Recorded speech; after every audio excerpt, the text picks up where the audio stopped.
सभी को प्रणाम। जय श्री राम। जय श्री राम। आजकल लोग जय सिया राम भी बोल रहे हैं। जय सिया राम। जय सिया राम।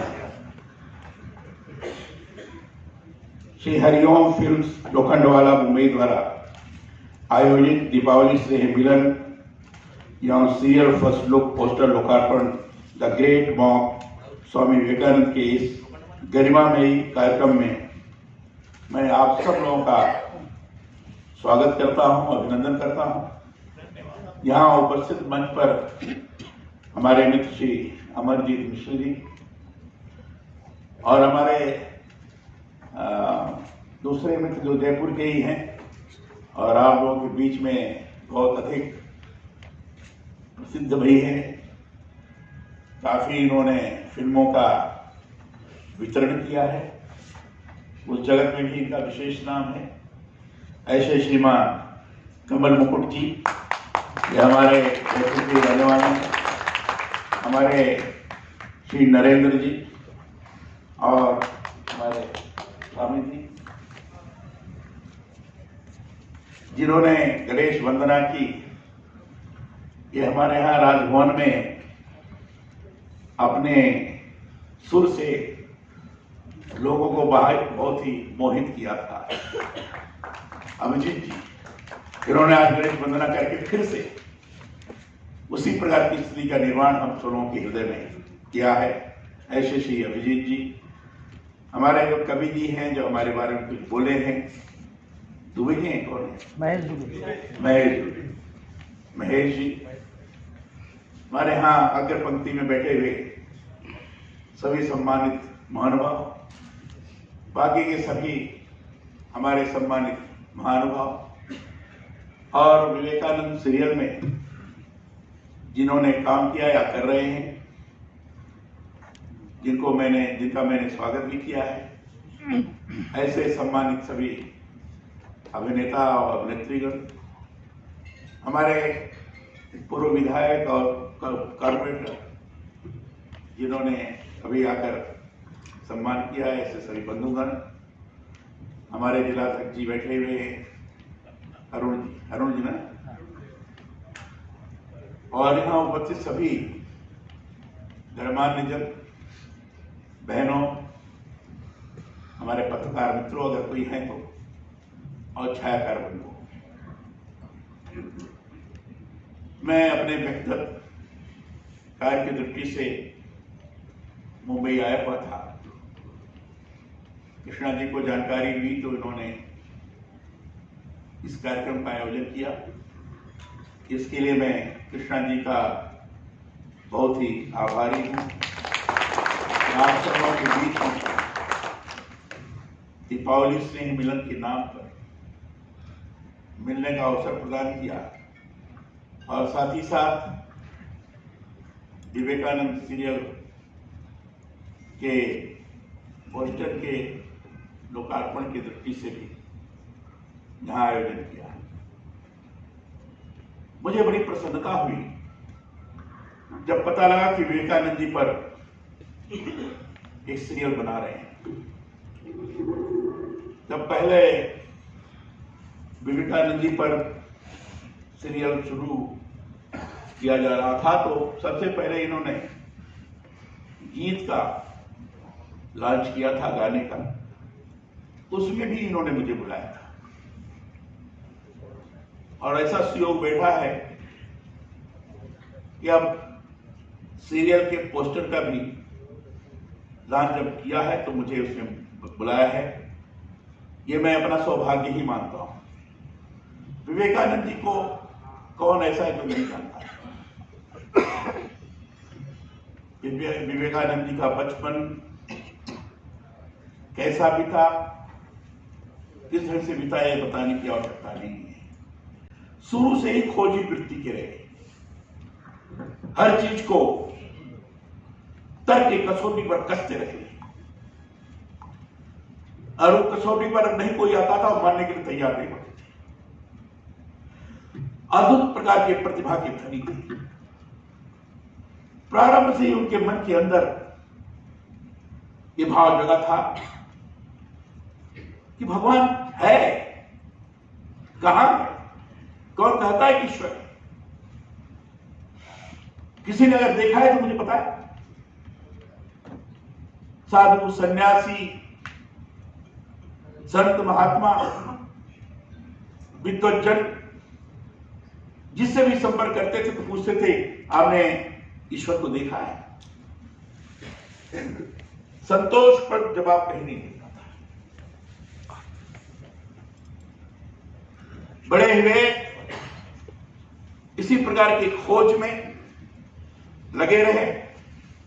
संयोग से एक बार इनका जाना हुआ स्वामी रामकृष्ण परमहंस के आश्रम में, जिनका चित्र यहां बना हुआ है, पोस्टर में लगा हुआ है। और वही बात उन्होंने रामकृष्ण परमहंस से भी पूछा था और कहा था, आपने ईश्वर को देखा है? तो उन्होंने तुरंत जवाब दिया कि देखा ही नहीं है, उनसे बात भी मैं करता हूं। देखा तो है लेकिन उनसे बात नहीं करता हूं। यह आश्चर्यचकित थे। किसी ने उनको कहा था कि आप जाइए रामकृष्ण परमहंस जी के यहां, आपको नौकरी मिल जाएगी। पारिवारिक स्थिति के कारण उनको नौकरी की तलाश थी, तो गए थे नौकरी की दृष्टि से। और जाते ही रामकृष्ण परमहंस ने देखकर ही कहा, अरे तुम्हें तो बहुत पहले से मैं ढूंढ रहा हूं। कहा कि तुम आ गए? ये भी आश्चर्यचकित थे। मन में था कि हम तो नौकरी मांगेंगे, लेकिन पहला सवाल इन्होंने यही किया, क्या आपने भगवान को देखा है? उन्होंने कहा देखा है। इसके पहले भी मिले थे, उस समय भी उन्होंने प्रश्न किया था, लेकिन उस समय इनको ध्यान में नहीं था कि शायद इस प्रकार का उत्तर मिलेगा। रामकृष्ण परमहंस ने यह भी कहा कि तुम नौकरी चाहते हो तो मां से जाकर मांग लो। तो वहां से मांगे, वो गए, मां से प्रार्थना किया, उन्होंने नौकरी मांगना भूल गए और उन्होंने कहा, आए मां, मुझे ज्ञान दो, बुद्धि दो, विवेक दो। ज्ञान दो, बुद्धि दो, विवेक दो, श्रद्धा दो, भक्ति दो। ये उन्होंने अच्छा 3 बार स्वामी जी ने कहा कि जाकर उन्होंने इसी शब्द को दोहराया और अंत में धीरे धीरे ऐसा आकर्षण बढ़ा कि स्वामी जी के पास जाना शुरू कर दिया।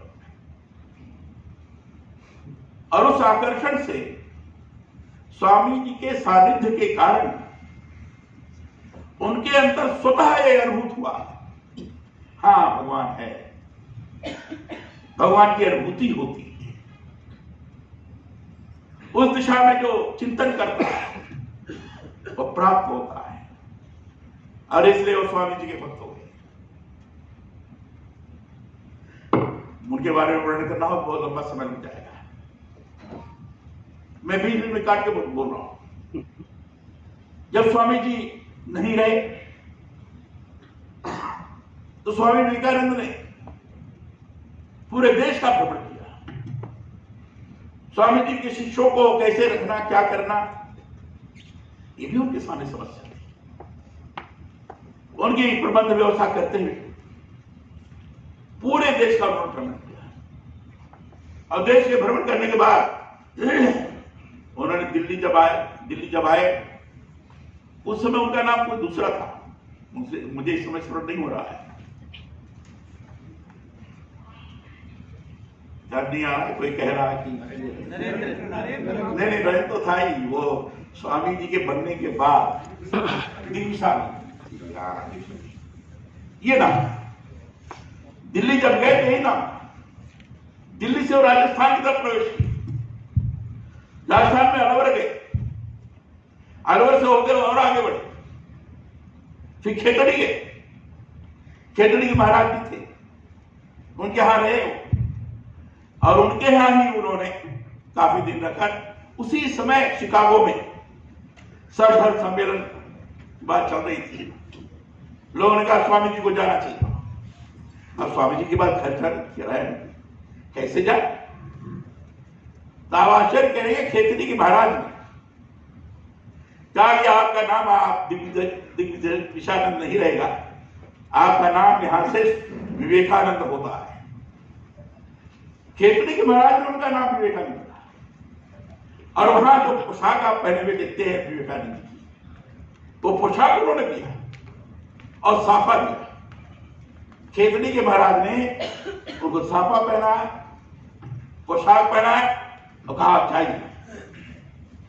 बीच की घटना के बारे में बड़ा उल्लेख करना होगा, इसलिए उसको छोड़ते मैं आगे बढ़ रहा हूं।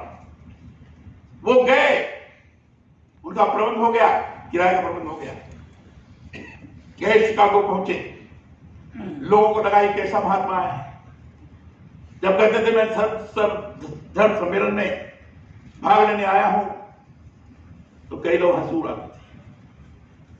किसी तरीके से उनको प्रवेश मिल गया, वहां भी संपर्क था और उसकी भी घटना है, एक प्रवेश मिल गया। गए, अंत में हुआ कि भारत से आए हैं, इनको अंत में बोलने का 2 मिनट या 5 मिनट ऐसे 5 मिनट बोलने का मौका मिलेगा।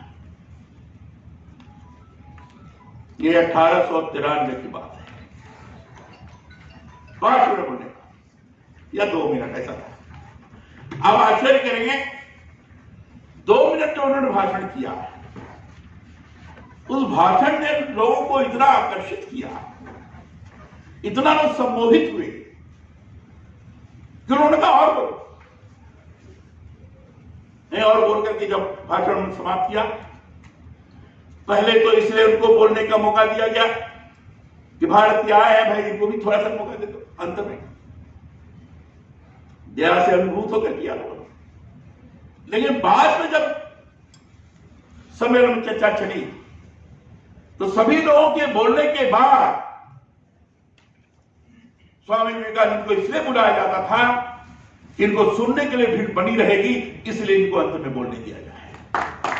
अद्भुत बोलते जाते, हिंदुत्व पर बोलते, ब्रह्मांड पर बोलते। हिंदुत्व ही जीवन का दर्शन है, पूरे विश्व को प्रदान कर सकता है। हिंदुत्व के अंदर ही सभी धर्म समाहित है, हिंदुत्व किसी का विरोधी नहीं है। जय श्री राम। अरे आह्वान करते हुए आगे बढ़ते गए, कोई धर्म आलोचना योग्य नहीं है, लेकिन बाकी के धर्म अगर किसी की आलोचना करते हैं तो वो भी योग्य नहीं है। और इसलिए उनका सनातन धर्म हिंदुत्व ये सबके लिए है, सब इसमें समाहित, सभी के लिए प्रेरणा प्रदान करने वाला हिंदुत्व है। और फिर लगातार उनकी मांग बढ़ती। अमेरिका में अनेक स्थानों पर विभिन्न विषयों पर, जो सनातन पर ही नहीं, वैदिक काल में पढ़ाई कैसी होती थी, शिक्षा की दिशा क्या होनी चाहिए, सामाजिक नीति कैसी होनी चाहिए, आर्थिक व्यवस्था कैसी होनी चाहिए, विभिन्न विषयों पर उनका उद्गार होता था और लोग उसको बड़ा ध्यान से सुनते थे। जब लोगों को लगने लगा कि अरे स्वामी विवेकानंद के नाम पर इस तरीके से जनता आ रही है, तो यूरोप के देशों में भी बुलाना शुरू किया। इंग्लैंड में तो विषय रख करके उनको बुलाया गया था, शिक्षा के ऊपर बोलने की बात थी। शिक्षा पर जो उन्होंने भाषण किया, कहते हैं कि ऐसा भाषण न भूत हो न भविष्य, इस बार का भाषण था। बड़े बड़े शिक्षाविद उनके पास आना शुरू किए।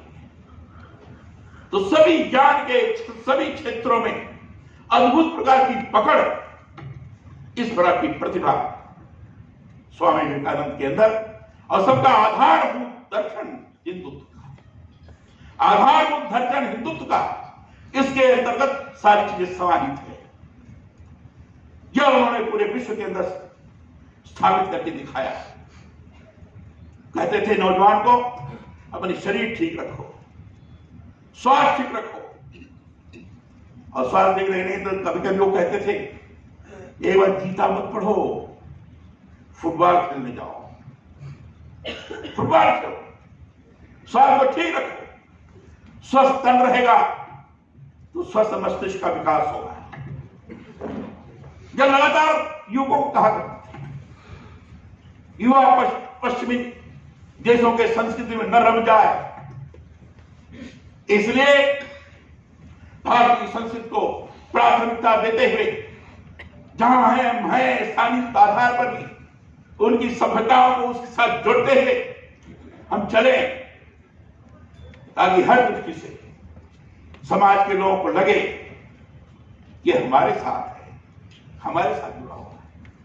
यह स्वामी विवेकानंद का कर्तृत्व था। पूरे विश्व में उन्होंने एक आदर्श प्रस्तुत किया। भारत में लोगों को लगने लगा कि एक ऐसा संत गया है जो विश्व को अपनी तरफ स्वयं अपनी प्रतिभा के आधार पर आकर्षित कर रहा है। ऐसे थे स्वामी विवेकानंद। आयु बहुत कम थी, 32 वर्ष की आयु में चले गए। आज स्वामी विवेकानंद की जरूरत है। सनातन के साथ छेड़छाड़, हिंदुत्व को गलत तरीके से परिभाषित करने का प्रयास, संकीर्ण दृष्टि दिखाने की कोशिश, ये बड़ा खतरनाक है। अपनी भारतीय परंपरा, भारतीय संस्कृति संग लेखा करना। जो लोग इस भाषा का प्रयोग करते हैं और कहते हैं संविधान परक नहीं है, मैं उनको कहना चाहता हूं संविधान को से पढ़ो। अभी मैंने प्रियम्बल आपको सामने पढ़ा। प्रियम्बल के अंदर हम भारत के लोग, ये पहला शब्द है। हम भारत के लोग माने सभी लोग आ गए, सभी पंथ के आ गए, सही संप्रदाय के आ गए, सब एक साथ जुड़कर काम करें। व्यक्ति की गरिमा बनी रहेगी, स्थापित रहेगी, लेकिन व्यक्ति के अंदर का सामूहिक प्रभाव, सामूहिक भाव जागृत होता रहेगा। इसको साथ में लेके चलो। किसी पंथ से भी द्वेष मत करो। ये सारी बातें कही, यही तो सनातन है। और मूल संविधान की प्रति आप देखेंगे तो पहले ही पन्ने पर कमल का फूल है, वो है पहले पन्ने पर। और हर संविधान 22 भाग है। हर संविधान के हर भाग के पहले भारतीय सभ्यता और संस्कृति का प्रतीक के रूप में उकेरा गया है। नंदलाल बोस जो शांति निकेतन के बड़े कलाकार थे, उन्होंने चित्रकारी की है। उदाहरण के तौर पर जैसे मोहनजोदड़ो हड़प्पा की खुदाई, उसमें जो पुल मिला है वह बहुत बड़ा, एकदम जोरदार। तो पहले भाग में जो संविधान के एकात्मक और फेडरल गवर्नमेंट की कल्पना की गई, उसमें पुल को दिखाया गया, संदेश दिया गया है कि फेडरल गवर्नमेंट तो होगी, लेकिन केंद्र मजबूत रहेगा और इसके आधार पर पूरी मजबूती पूरे देश की बनी रहेगी और लोकतांत्रिक प्रक्रिया समुचित तौर पर संचालित होगी। संदेश दिया गया है। किसी भाग के पहले गुरुकुल का उदाहरण रखा गया है। फंडामेंटल राइट्स के पहले जो चित्र उकेरा गया है, भगवान राम, लक्ष्मण, सीता अयोध्या का बने, अर्थात भगवान राम को मर्यादा पुरुषोत्तम राम, जिन्होंने अपने कर्तव्य का दृढ़ता के साथ पालन किया। अब कर्तव्य से ही अधिकार की स्थिति का निर्माण होता है, इसको दर्शाया। डायरेक्टिव प्रिंसिपल के पहले जो चित्र दिया गया है, और भगवान कृष्ण अर्जुन को संदेश दे रहे हैं। गीता का संदेश यही है, कानून अच्छा बनना चाहिए। अब कानून के आधार पर उसका इंप्लीमेंटेशन भी अच्छा होना चाहिए। तब समाज चलेगा। एक एक करके आप देखेंगे महापुरुषों का भी है, छत्रपति शिवाजी महाराज का है, गुरु गोविंद सिंह का भी है, अकबर का भी है, विक्रमादित्य महाराज का भी है, सबका चित्र है। अंतरिक्ष का भी है, हिमालय का भी है, बृहस्पतियों का भी है। उसको देखने के बाद, संविधान को देखने के बाद लगता है कि ये तो भारतीय संस्कृति और सभ्यता से ओतप्रोत हमारा भारत का संविधान है। ऐसे ग्रंथ ऐसा है जो किसी भी धार्मिक ग्रंथ से पवित्र है, उससे ज्यादा ही ये स्वरूप